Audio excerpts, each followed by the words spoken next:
ان اصحاب الهمم وذوي الاعاقه 14 مليون مصري كلهم وراك يا ريس، كلهم وراك وربنا يعينك وربنا ينصر مصر ان شاء الله.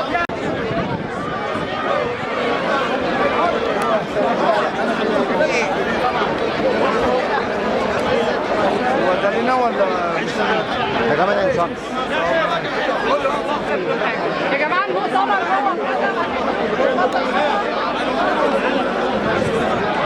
محمد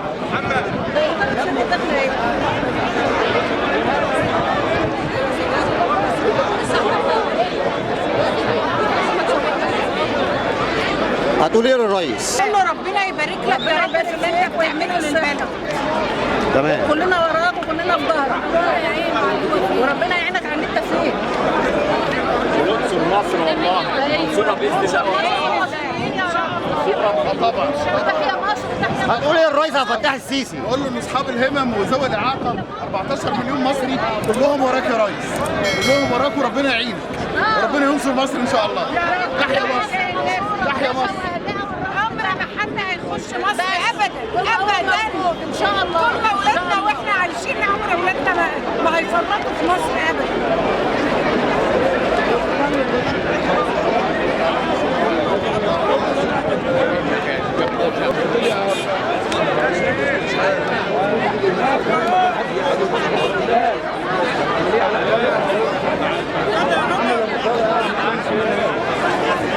احنا وراك يا ريس.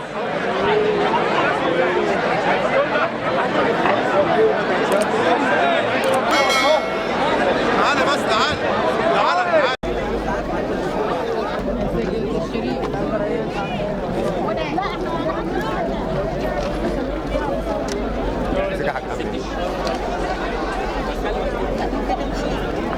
حد عايز يقول حاجه؟ حد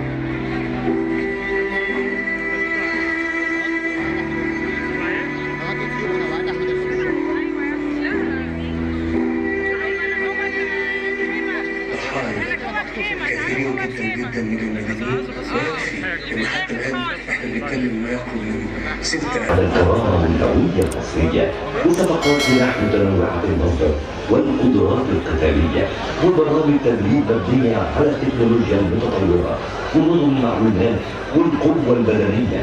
ساعتها قالوا احنا ليه بنصرف كل ده؟